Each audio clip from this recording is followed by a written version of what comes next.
Kenapa dikatakan micin? Kan filosofinya shortcut gitu loh, nggak ingin melalui sebuah proses yang panjang. Maka orang yang sibuk membangun dirinya itu nggak perlu cari panggung, teman-teman. Teman-teman, pelajaran penting sekali, dan saya menarik tadi juga diingatkan lagi oleh Mbak Dena bahwa anak muda ingin eksis, anak muda ingin dapat panggung, tapi banyak di antara mereka cuman ingin doang, tapi nggak punya kualitas. Akhirnya terkesan sebagian orang bilang misalnya alay, terus lebay, terus ya ada micin dan seterusnya, iya kan? Iya, kenapa dikatakan micin? Kan filosofinya shortcut gitu loh, nggak ingin melalui sebuah proses yang panjang. Maka karena micin itu apa sih? Micin itu kalau kita pengen buat masakan enak, nggak ngerti bumbu dan nggak mau ribet masak bumbu, maka shortcutnya adalah micin gitu loh. Nah, adapun Ali bin Abi Thalib dan Usama bin Zaid enggak, teman-teman sekalian.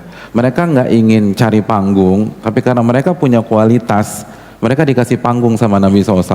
Dan yang kasih Nabi loh, yang kasih Nabi SAW, bukan orang biasa aja. Di sana ada Utsman, di sana ada Umar, di sana ada Abdurrahman bin Auf, di sana ada Talha bin Ubaidillah dan lain-lain. Tapi yang Nabi kasih panggung adalah Ali bin Abi Thalib dan Usama bin Zaid. Jadi kalau kita ingin berkualitas, bangun kualitas diri kita. Orang yang sibuk membangun dirinya itu nggak perlu cari panggung, teman-teman. Jadi itu poin yang kemarin belum terlalu ditekankan, dan saya ingin tekankan pada kesempatan kali ini, karena lagi-lagi anak muda adalah bicara anak muda, bicara panggung, bicara eksistensi, bicara show off, bicara ingin tampil, bicara ingin mendapatkan pusat perhatian, bicara subscribes dan lain sebagainya, bicara like, bicara followers, dan sebagian dari itu adalah selain mungkin mendapatkan keuntungan, tapi diantaranya anak muda pengen eksis.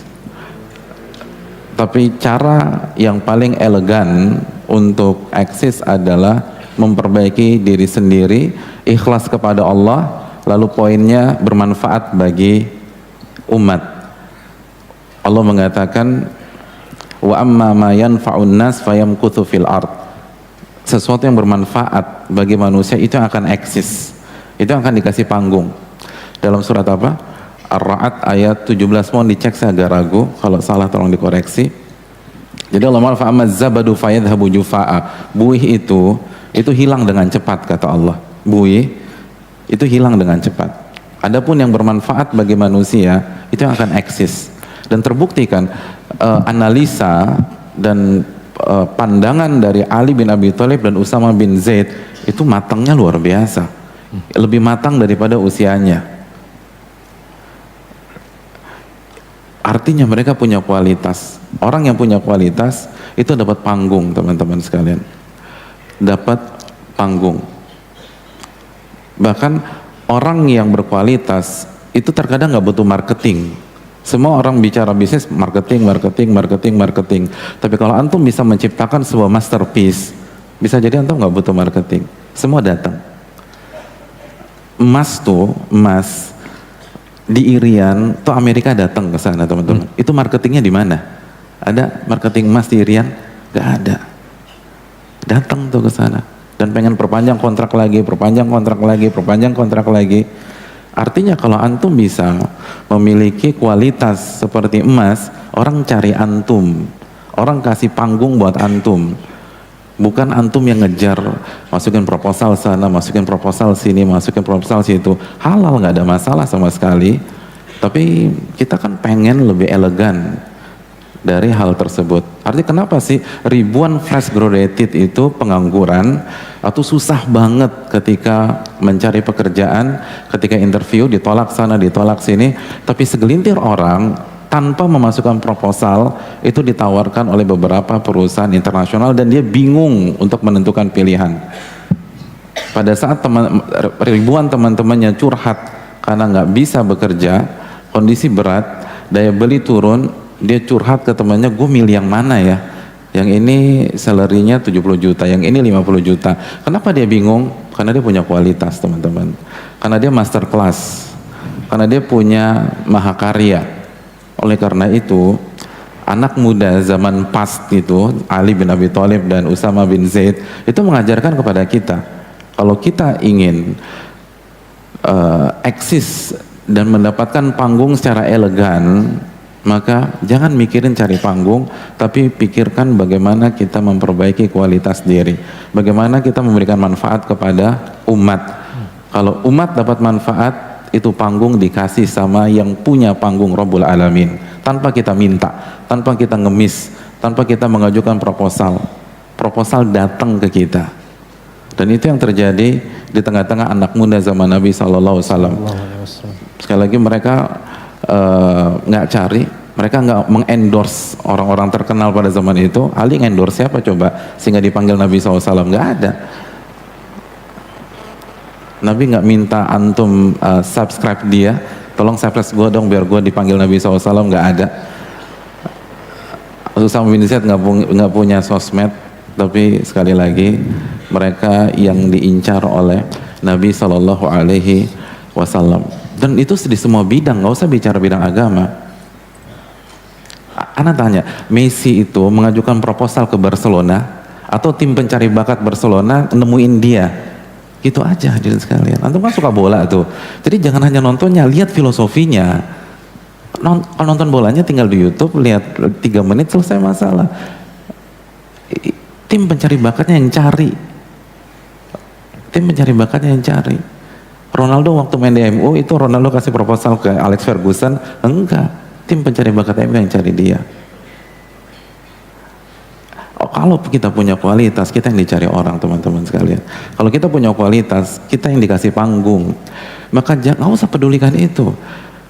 Kita harus berpikir out of the box. Ketika ribuan teman-teman kita cari panggung, jangan cari panggung. Perbaiki kualitas kita, perbaiki iman kita kepada Allah. Pada saat ribuan anak-anak muda bergantung kepada followersnya untuk men-like, untuk men-subscribe, kita bergantung kepada Rabbul Alamin. Mental kita la haula wala quwata illa billah. Mental kita iyyaka na'budu wa iyyaka nasta'in. Ketika orang minta-minta untuk men-like dia, kita hanya minta kepada Allah. Idza sa'alta fas'alillah.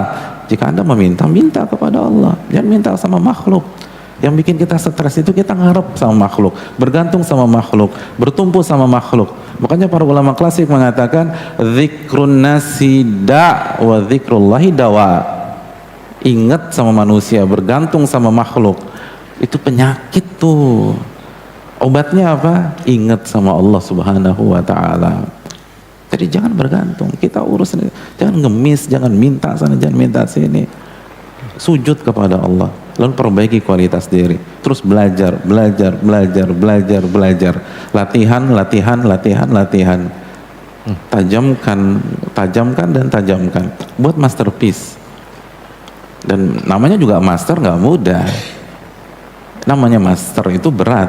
Makanya kan ada teori 10.000 jam. Sebagian pihak mengatakan demikian.